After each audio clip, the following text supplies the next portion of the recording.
Thank you, Deborah, for a great presentation. I would now would like to introduce our next guest speaker, Ayushi. Ayushi is a cybersecurity enthusiast, having close to 3 years of experience in information security in the governance, risk, and compliance domain in Cape Gemini. She has worked on SOX compliance, SSAE 18 audits, user and group levels focused security assessments, user access reviews. She is currently pursuing MBA in Information Technology Business Management from Symbiosis Center for Information Technology, Oh, Pune. She's a professional tarot card reader and a computer science engineer. She has written a book chapter on monitoring fluid levels in saline bags. In the book, Smart Intelligent Computing and Applications, I would request Ayushi to please come on stage. thank you, Shashi. Thank you for a warm introduction. Am I audible? Just doing a quick check. Yes, you are. Thank you. So I'll just be presenting my screen. Let me know once it's visible.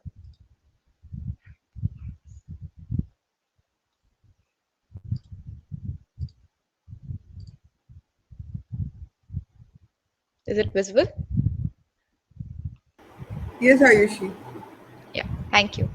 So, very good evening to the folks from India and good morning to the folks from abroad. Just a quick introduction for myself. I'll be talking on data privacy as a discipline today. So, I have been working in this domain since almost 3 years, and cybersecurity is something which caught my attention during the college years when I was doing graduation, and I was very enthusiastic about it. I wanted to learn, so I started with the defensive part, working on governance, risk, compliance domain in Capgemini, and it was a great experience wherein I got to learn a lot of things about cybersecurity and how it's a great platform to make others aware and to understand why we should be focusing on it today. So, with this, I would like to introduce to the topic today, which I'll be discussing, which is what is data privacy. I will also be going through some of the data privacy laws and regulations in the developed and developing nations today, the current scenario of data privacy for a consumer, for an average consumer, and then some good practices on how we can protect our data, and what next? What is the next step which is there after data privacy, which we have? So, what is data privacy? Data privacy is referred to as information privacy. It is an area of data protection that concerns the proper handling of sensitive data, including personal identifiable information, confidential data from the financial aspect, or the intellectual property data.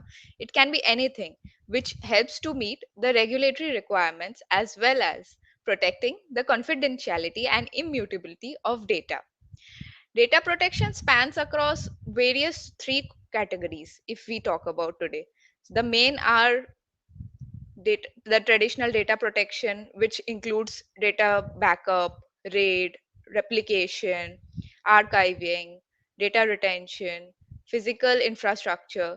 And then there is another category which is data security, wherein encryption, threat monitoring, authentication, access control, breach access and recovery, data loss prevention come in place.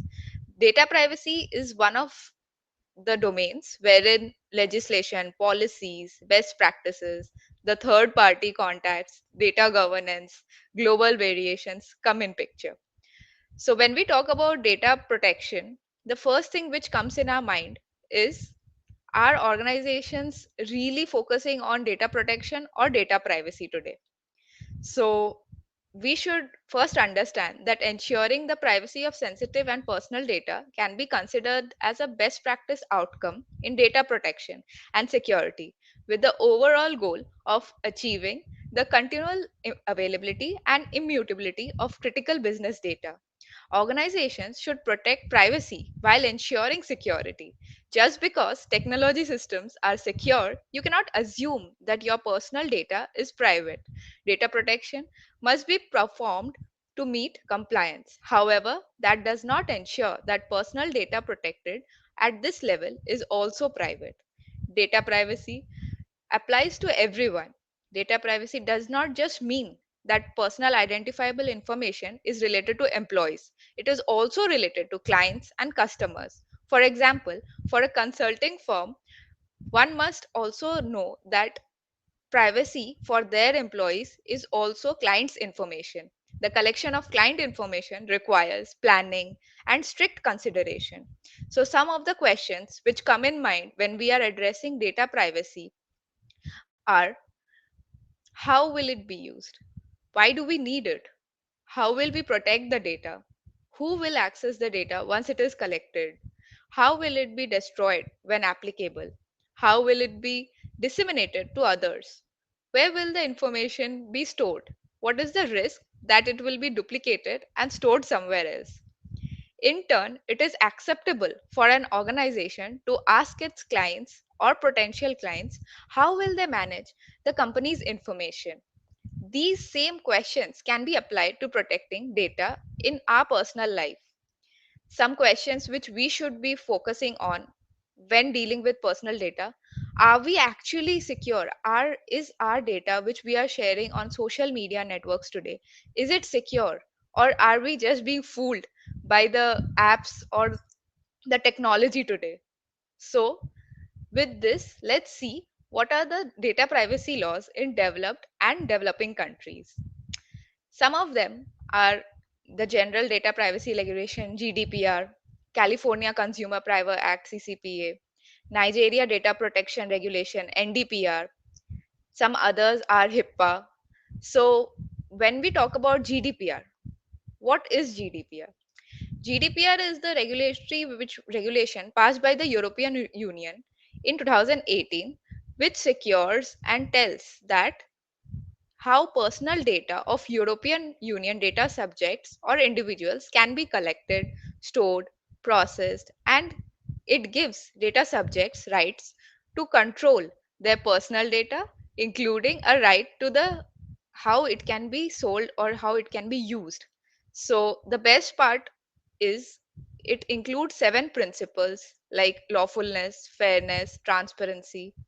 One is purpose limitation, data minimization, accuracy, storage limitation, integrity and confidentiality, accountability. Talking about California Consumer Privacy Act, it requires that consumers be made aware of their personal data and how it is collected, and it gives the consumers control over their personal data, including the right to tell the organization not to sell their personal data. So similar is for Nigeria Data Protection Regulation, which is a statutory mandate by the Nigerian government, and it was emphasized by the Nigerian Development Agency. And now, when we see for an average consumer today, this is some of the stats which we find. The best is: how likely are you to walk away from a business that requires you to provide highly personal information like phone number or email in order to conduct business with them? So, as per stats, you can see that 54% of the consumers today are likely to walk away from such business. Each application which we download today asks for blindly accepting the policies, but do we actually read that terms and conditions or the policies which we are accepting before installing those applications? No, we don't do that, because who has the time? The thing is, unknowingly or knowingly, we have been sharing a lot of our private data without even thinking about it, how it can be misused, or how the organizations or the third parties who are getting access to this data are accessing our personal data and selling them for their benefits. So, as we can see, it depends on business or their own options. Only 24% of the consumers have fallen into this category. There are very few, you can say only 7% are not likely to provide personal information. So this should not be the case, right? Because as a consumer today, we should be aware what data and why is it required. When you see a lot of regulatory requirements, people have been breached their personal data, DNA information has been lost due to unaware and irresponsibility of individuals. There are a lot of governance laws which today collect your DNA data, even they link it with your no, the Aadhaar in India or other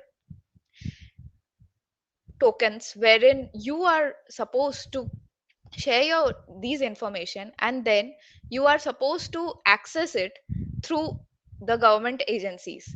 They have it, however we don't have that any law or any regulation on it. So that should not be the case. As an consumer today, we should also look at in different countries how this data privacy concerns are rising. So if we see the stats, around 72% consumers in Poland have said that they should have rights on amount of personal data which companies are having of theirs. In India, we don't see this. We If you see the stats, India is nowhere in picture. It's Chile, US, South Korea, Nigeria, China, Indonesia. So let's focus and think really how and why should we present or protect this. So some good practices which can be taken to protect our data are downloading everything from official websites. You cannot afford to download any software or use any application which is freely available without thinking from which source it is being shared. Downloading from official websites will ensure that you are not giving your personal data to anyone else but to the right sources. We should avoid clicking on emails with unknown subjects or attachments or unknown senders for that matter, because in minutes, or you can say in seconds, your data can be lost and you will not be able to recover back. There have been various incidents wherein this type of information has been used by hackers to make sell your data, and then they ask you for money or ransom, you can say, for returning back the data. And this data is not actually returned back. If you see, encrypting your data can be one of those techniques which can be used to protect your data. When whichever data you have in your system, be it your password, your bank information, be it your employee information, it can be any data, you should always have a backup, and that should be encrypted. You cannot store them as plain text files or Excel files. There should be proper management which should be done, which can be in the form of password management tools, or it can be done by installing antivirus softwares and not saving it in your local devices.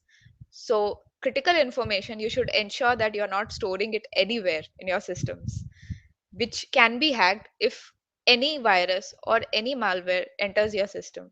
It can be recently, in one of the cases it was found that even Windows firewall was not secure because the attackers are using hashed information through the Excel sheets which they are sharing. It can be through the macros.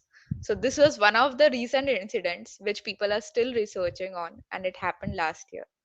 If you see, there are a lot of computer hardware devices which are connected to your own system. So, what you should do is you should make your computer hardware devices unreachable by not connecting or using them whenever it is required.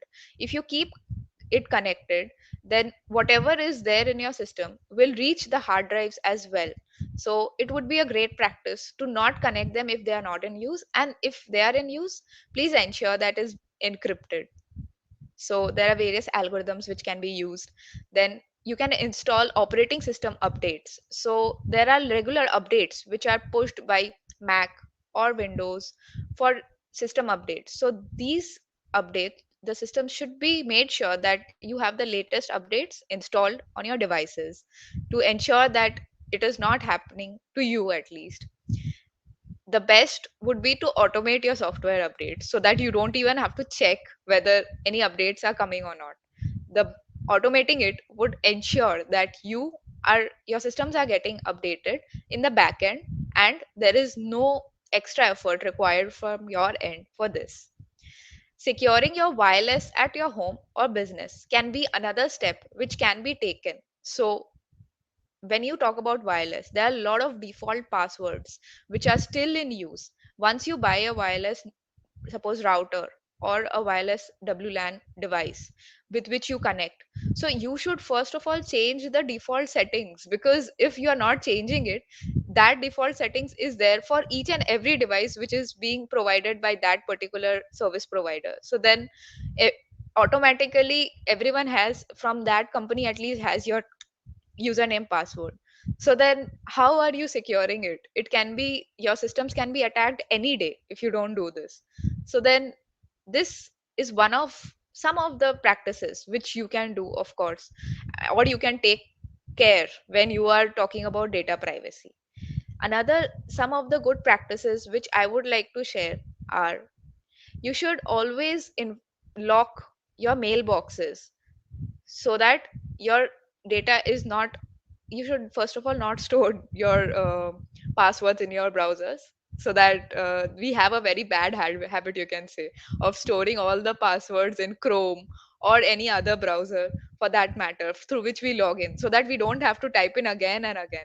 So that data can be really be vulnerable to be stolen by any hacker or attacker who is just waiting to exploit that vulnerability. So please ensure that you don't save the passwords on your browsers, because sometimes we become lazy. We tend to do that. So I would advise that please don't do this, because that is one of the most vulnerable places where your password is being stored.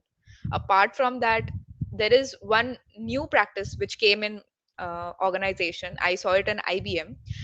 It was the colorful, using color codes in passwords. So it is like your password will be stored in a format wherein half of your text is being color coded, half of your it is being changed into bold or italics. The font of your password is also being changed using the software, so you don't even have to change it manually.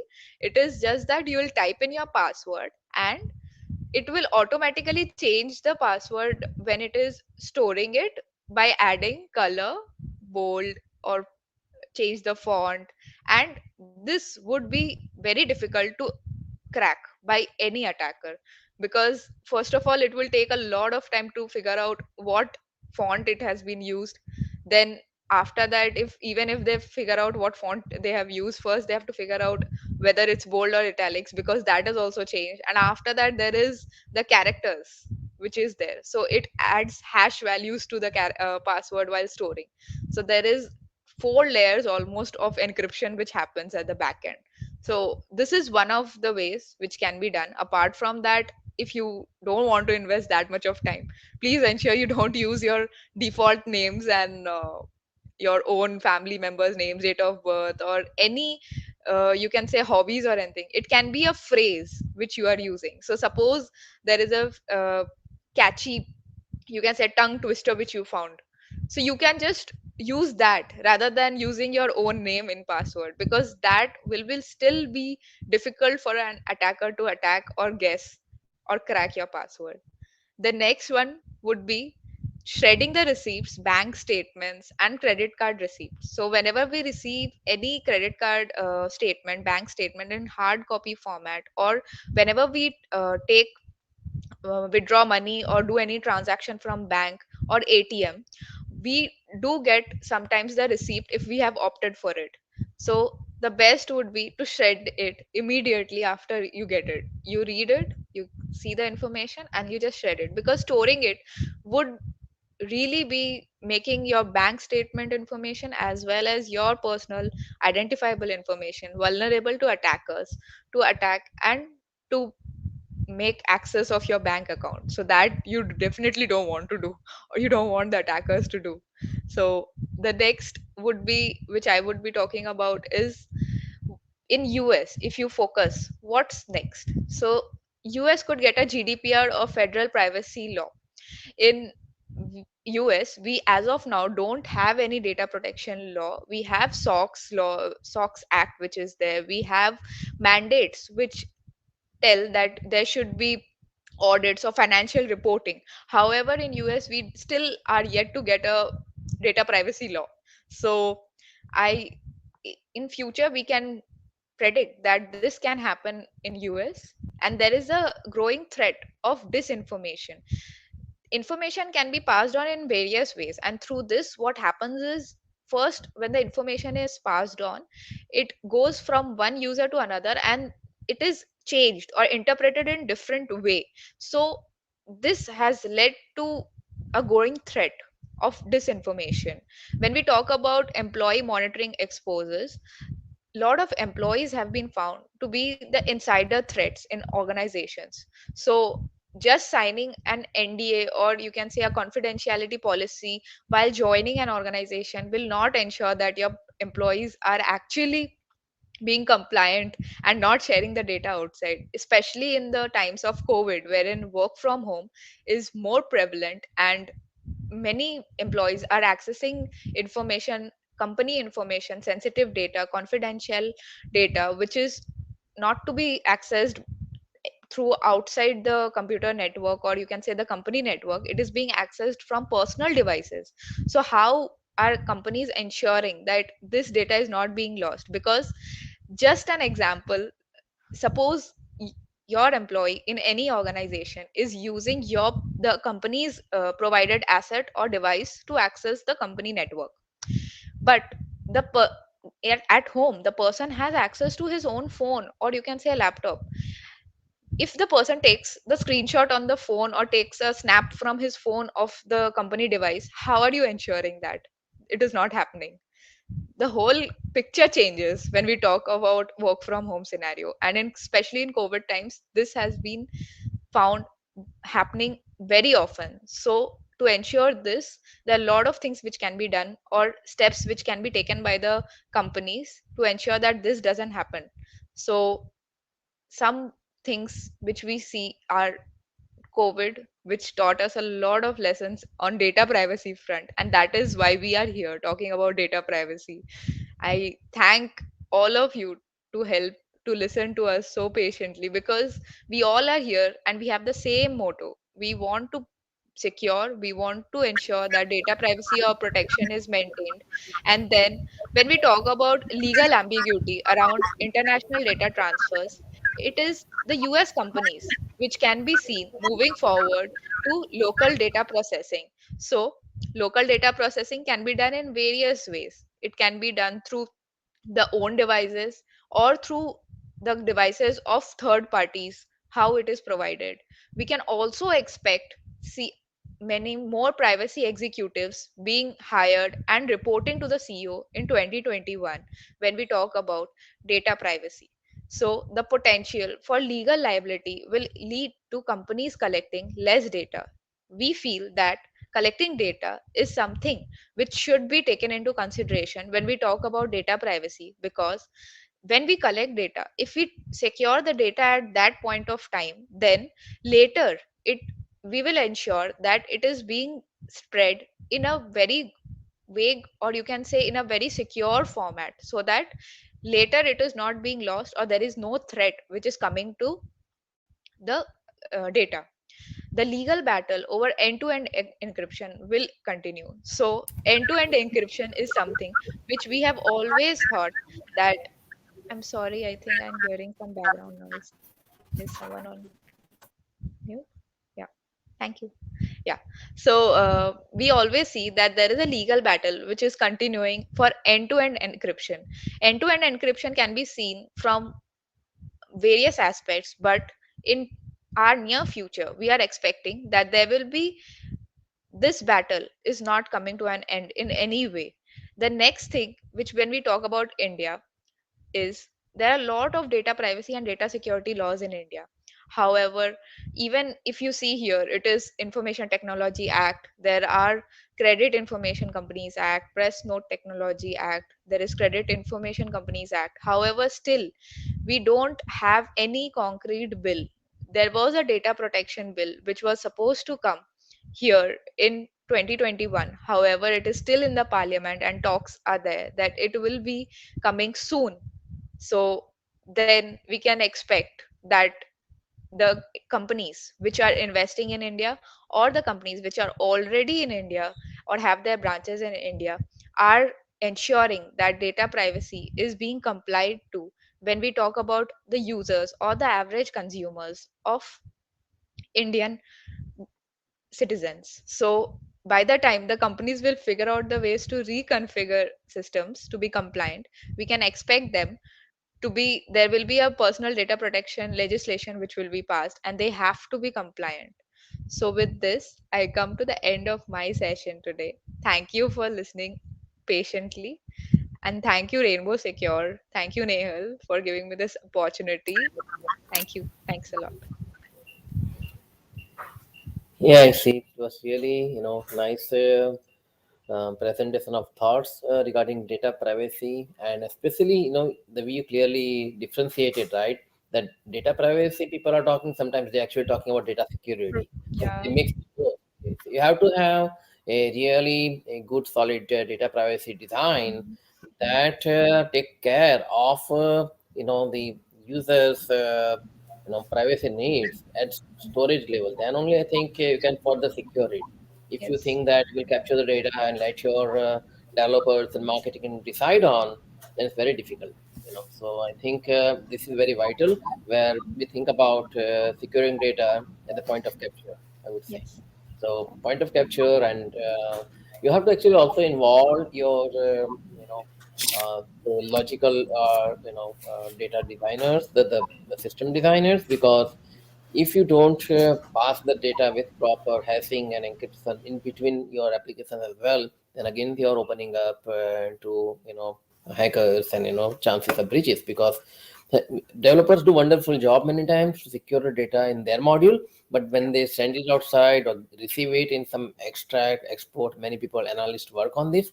They have to also manage the human aspect of Yeah. data transfer, because all the exchanges of files that happens over the company systems, sometimes if those endpoint are not secure, if those endpoint don't have multi-layer security, then you are again open to many hacks that happened. Yeah, like in US, we had this colony pipeline attack and many other attacks that happened. That attack actually was eventually somebody found a back door. Yeah. You know. Correct. Yeah, we got many nice comments in the chat, and many people were resonating your ideas that yes, you do need better planning for data. You need better help, like having multi-layer security or the zero trust, and they do like that. You put out your presentation in a way that everybody can understand. So very nice. Thank Yeah, you. Thank you Kalpana. for giving the opportunity. Thank you. Thank you for giving this wonderful presentation. And yeah, surely, if you want to know more about Rainbow Secure and also know about data privacy, feel free to reach out the Ayushi. And Ayushi, can you share your LinkedIn? So if someone wants to connect with you, they can connect. Yeah, definitely. So I'll share it in the chat box. Is it okay? Yes, Okay, thank thank you. you.